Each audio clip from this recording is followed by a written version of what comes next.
Alam mo, parang sabi ko, ito ba yung gusto nating peace, Yeah. no, nation building with a whole of a nation approach? Ito ba yun? Parang ang layo, parang ibinabalik Yes. nila yung sitwasyon kung bakit mayroong nagre-rebelde kasi ang gobyerno mismo ang nilalayo niya yung loob niya sa tao. Sa ginawa nila kay Eric, parang uulit yung kasaysayan na ikaw, dahil ikaw yung gobyerno, ikaw yung hierarchy, ikaw yung mataas, kayo sumunod. Hindi pwede yon. No, ang naglagay sa kanila diyan para patakbuhin mo ang gobyerno is yung taong bayan. Regarding dun sa nangyari kay Eric at kay Ma'am Lorraine, actually napanood ko yung first hearing at saka yung second, no.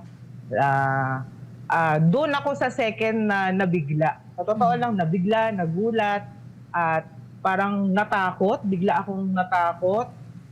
Dahil sabi ko nga, ito, government yung nagre-represent sa Congress eh.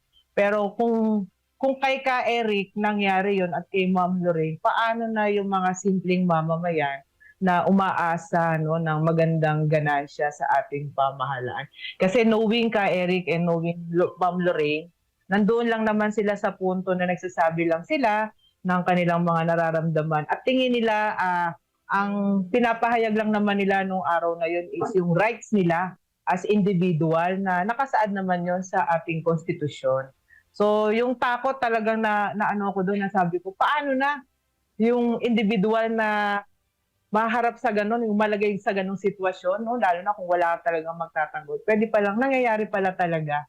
At ang nakakabigla, ang gumagawa pa nito yung mga mambabatas natin. At baka ako lang ang tingin ko, baka yung batas is parang ginamit nila, pero para sa hindi sa ikakabuti, parang nakakasama, parang ganun yung naging dating sa. Yes, kaya Angel, alam naman natin ang kadahilanan na yung pagbabalik loob sa ating pamahalaan. Ito ay dahil umaasa rin tayo sa pagbabago. Yes. Ano ang nakikita mo sa mga ganitong klaseng nangyayari ngayon, especially sa ipinakita ng nakarang inquiry, kung paano nila pakitunguan ang mga taong nagsasalita, ang taong mamamahayag? Nagtatanong nga lang. Nagtatanong lang. Like for example, si Ka Eric, malibang magtanong, una sa lahat, bilang isang public official, you shouldn't be onion skin. Hindi ho ba? Eh bakit po sa simpleng tanong lang na iyon, ay grabe na po tayo mag-react? Una sa lahat, itong ginagawa po namin dito sa Laban Kasama ang Bayan, wala pong ibang hangarin to. Ka Angel, alam niyo po yan. Kundi ipakilala ang CPP and PNDF. Ano po ang iyong nakikita sa nangyaring ito? At yung inyong kadahilanan kung bakit kayo nagbalik loob sa ating pamahalaan? And the danger of what's happening now dito sa Congress, Ka Angel. Nung nakita ko yung naging sitwasyon nila Eric at ni Ma'am Lorraine, medyo iniisip ko na ito ba yung inaasahan talaga natin sa government, no? Particular sa lower representative. Medyo nakita ko yung kabagsikan ng batas na pinairal nung araw na yun. Ito ba talaga yung batas na dapat pairalin sa panahon na tayo ay dapat, kasi ang pinag-uusapan doon yung ano lang ba talaga yung issue. Kasi ang intindi ko dyan, kung bakit isinalang sa committee hearing yan is yung sa prangkisa ng SMNI, di ba? Yun yung una yun yung alam ko. Nagulat na lang ako dun sa first hearing is bakit na-focus yung mula sa prangkisa doon sa episode ng Labanan Kasama ang Bayan na merong pagtatanong na ginawa si Eric, no? Tungkol nga ito doon sa travel expense. Tapos, at that moment, humantong na doon sa talent, humantong na doon sa sahod, humantong na doon na ipatawag na yung talent na involved doon sa Laban ng Kasama ang Bayan. So ang naging dating sa akin talaga, tapos na-focus na siya sa second inquiry hearing, parang ang pag-ano na yung sila Eric na yung nakasalang nawawala na yung prangkisa issue no? Nawawala na yung issue. Parang ang naging dating sa akin is front lang yung issue ng SMNI prangkisa, pero ang target is to discredit yung si Eric mismo, siguro mas si Eric yung mismo, yung tutukan, yung i-discredit si Eric sa mga panahon na yon, and to the point na kino-question na yung Hello po? Ano lang linawin lang natin. Kaya nagkaroon ng pagdinig dito sa prangkisa ng SMNI, isa yun sa mga dahilan dahil nagpapalaganap daw ng disinformation, fake news, etc. ang SMNI. At isa nga yun, kaya mula kay Ka Eric, pinuntiryan talaga siya. At ang ating sabi nga, kung mayroong pagkakamalang isang angkorte, dapat siguro individual. Ngayon, nawawala sila. Iba-iba nga ngayon ang direction din na nakikita natin. Ka Angels, continue. Thank you. So mula doon, parang si Eric na yung tina-target ng lahat eh. Ako talaga, nung napapanood ko, lalo na yung nakikita ko yung may dumuduro na, yung, alam mo, ang napakahirap na duduruin kay kasi yung pagkatao mo parang nawawalan ka ng nawawala yung respeto nung ikaw nakausap mo as professional, as politician. Ganun ba yung attitude ng isang politician sa isang tao na individual, no? Parang iniisip ko, ganito ba yung laro sa Congress? Parang hindi ako makapaniwala na bakit gigil sila sa tuwing mayroong Tama. bakit nagigigil sila doon sa mga gustong sabihin ni Eric, which is kinakat nila agad. Ang nakikita naman natin doon, si Eric is nakatungtong doon sa ano yung sinasabi ng batas pagdating sa Constitution natin, sa Bill of Rights. Yeah. Di ba? Ang gusto niya ipahayag doon pa ako isa nagtataka na bakit ba kasi kailangan sabihin yung source? Nasaan naman yung secrecy ng tao at yung protection ng tao kung sino man yung source na binabanggit ni Ka Eric? No? Kasi siguro it's a matter of discreet kasi yon. Parang kailangan mo kasing proteksyonan yung tao, lalo na kung nabanggit na kasama nyo pala sa loob yung nagpapatanong. Kasi ang dating nung pinapatanong lang naman. Tama. Para naman hindi tayo blind sa totoong nangyayari. Kasi kino-question nila yung, halimbawa sa Congress pa lang, kinakatay mo na yung mga budget ng bawat agency. Correct. Kinakatay na nila yung confidential pa. Bakit ngayon, yung bang mga budget na inire-raise ng isang source na nagtatanong na ang laki, travel pa lang nila, parang sa travel pa lang, malaki na is, bakit yan hindi nasasalang sa budget hearing? Bakit yan walang audit? Yung mga ganun siguro yung gusto lang namang ipaalam ng source na dinaan niya kay Eric yung pagtatanong, yung pagpapatanong. Yung nangyari dyan, Ka Angel, una sa lahat, public officials are, of course, they're under the principle of subject to public consumption and public criticism. Ayun, dapat hindi sila maging onion skinned.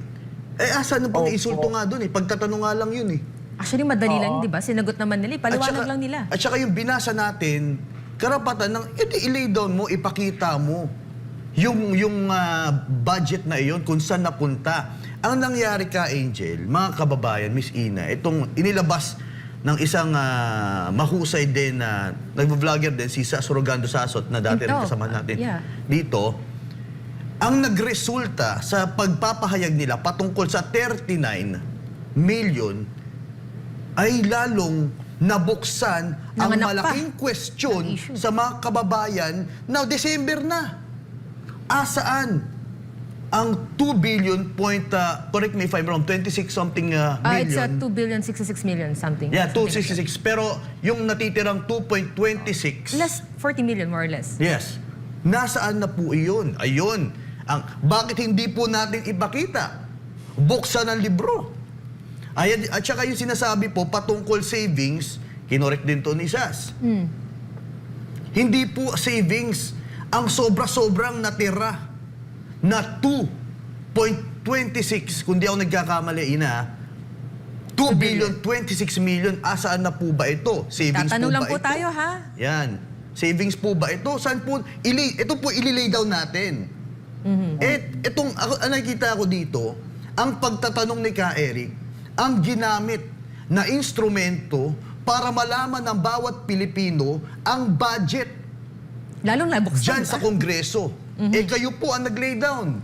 Ay mas maganda po dahil inungkat nyo na po ang 39 million ay ilatag na rin po natin kung nasaan na po mapupunta. I-explain na. Malinaw naman po Kung ilalatag nyo po, mga kababayan, dito po napunta, ay maniniwala. Magpapasalamat pa kami sa inyo. And ganun lang po kami. Franco, Ka Angel, mga kababayan, di ba? Inadmit ni Ka Eric, no, kung meron nung naging pagkakamali dun sa proseso ng pagbibigay ng impormasyon. But it's still, no, naninindigan tayo na tanong lang naman yun. Madaling sagutin. At yun, lumala ang problema kasi pinipiga nila lalo si Ka Eric, imbis na makamove on na tayo. Yes. Yung pa yung gusto nila mangyari. Ngayon, tama ka, Kasi, paliwanag nila yun, Franco. pinipiga nila, explain nyo na lang pala. Ilatag nyo, ipakita nyo po ang libro, yun tapos. Saan po mapupunta yung 2.26? Oh, Ka Angel. Actually, yung pagpiga kay Eric, hindi naman na yung sa pagtatanong niya, kundi yung sa source. Exactly, Yung also. source na yun na yun eh. Yun, yung anuhan ko, na pinipilit nila na pag hindi niya sinabi yung source, lying si Eric. Ganon yung naging dating, di ba? Ay, ibig sabihin, gumagawa ka lang ng kwento mo, nagsisinungaling ka kasi hindi mo masabi yung source. Kaya ako, kahit man ako yung nandoon sa katayuan ni Eric, at meron talaga akong source, hindi ko rin siya talaga aaminin kung saan galing. Kasi unang-una, ang mananatili sa isip ko noon is bibigyan ko siya ng protection. Yes. Kailangan ko siyang pang-ingatan. Kasi halimbawa, ganito, nalaman nila, kasi ang pinanggigigilan pa nung time nun hindi pala sa Congress, nasa Senate. O pag nalaman nila, anong gagawin nila dun sa tao? Tama. Ikaw na dyan, Ka Angel, no? Kasi natumbok din yung usapin dito sa pakikipag-alyansa ng mga kilalang urban operative dyan sa Kongreso at yung kabuang laban ng ating pamahalaan sa CPP, NPA, NDF. Ano naman ang nagiging pagtingin mo dito? Kasi sa second inquiry, naging bahagi ito kung saan si Ma'am Lorraine din ang kanilang ginisa. Oo nga. Doon sa first inquiry, nakita ko talaga si Congressman, si Teacher Party List at saka si Active Party List at saka si Kabataan Party List ng first inquiry. Kasi ayokong isipin ayokong dumating ako dun sa punto na idudulo ko yung utak ko na itong inquiry na to, na itong ginagawa nilang panggigipit, panggigipit, particular kay Eric at kay Ma'am Lorraine Bandol, is tulak ba to nung dalawang party list na yon sa mga congressman na humarap sa inquiry? Ito ba ay maniobra na ginagawa? It's a part of parang ako lang sa personal ko, nakikita ko yung may infiltration talagang naganap sa loob ng Kongreso. The way na the first inquiry hearing and the second inquiry hearing, hindi na wala sa focus nung yung talagang issue is. Parang nagkaroon dito ng gisahin mo to, gipitin nyo to, no? Kasi parang itinutulak naman nila yung senaryo, yung sitwasyon ng araw na yun, Yes. na ma-cite contempt talaga, na makulong yung dalawa. No, kaya lang, ang isang kino-question ko rin dito is, karapatan ba talaga ng Congress yun na indefinite, wala kang definidong araw kung kailan mo sila pwedeng palabasin? Kailangan ba hanggang hindi na i-refer to sa plenary is andoon sila? Kay Angel, Ganun ba yung batas natin? alam mo patungkol dyan kay Angel, narinig natin sa hearing. Alam mo yung patungkol sa narinig natin siguro hindi nila alam. Narinig ng ating mga kababayan during that inquiry. Sabi, uy, 10 days lang? Dapat di 10 days yan. narinig ko yun. Bakit ganun? Narinig Sino ko pala yun. kayo parang husga? Grabe yun. Nahuli May kayo doon. nagmo-motion. Huli kayo doon. Ano May ito? May nagmo-motion na kasi magbigay tayo ng definite days, ilang araw. Meron, I think is Congressman ako po yata yun. Pero meron talaga, ewan ko sino yung mga nasa gilid-gilid na parang Hindi ko, pero malinaw yung narinig natin ng mga Sila Pilipino. na- Yeah. Oo. Go ahead, May Kay bulong, may mga nagbubulong. Yeah, grabe yun. Sige, Franco.